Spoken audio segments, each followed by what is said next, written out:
G'day guys, Jim here from Fishing World magazine. I'm down here in Melbourne at the moment. Just dropped into Haines Hunter's state-of-the-art factory in Western Melbourne to check out a couple of brand spanking new models that the Haines Hunter guys are releasing at this year's Melbourne Boat Show.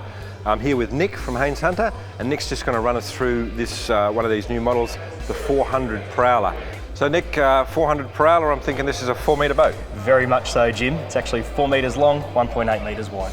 Okay mate, and it's a centre console design? Yes, and as standard comes with all the helm and steering unit and the windscreen as well. A nice little dash there, you can put a decent sized sounder up there? Yeah, it was one of the things that we did make sure that we developed into this vessel.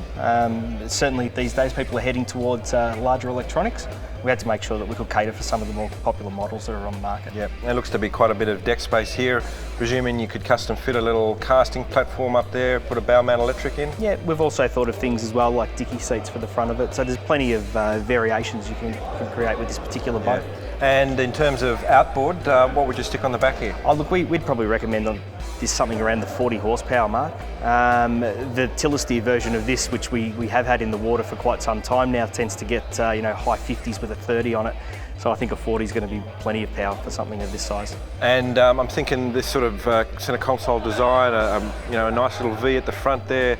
I mean, this is a boat that's going to suit estuary fishing as well as bay fishing for snapper, that sort of stuff. Certainly, yeah. It's going to have a very broad range of uses. I think we're going to see plenty of these being used in the lakes. Certainly, plenty of them out in the bays. I mean, look, they're going to be a reasonably safe boat all the way through till probably 15, 20 knots. Well, fantastic. Well guys, like I said, this boat's going to be launched at this year's Melbourne Boat Show, and we're going to work with Nick to ensure that we get a test in Fishing World magazine as soon as possible. So stay tuned to Fisho, and if you're interested, come down and check these little boats out at the Melbourne Boat Show this year.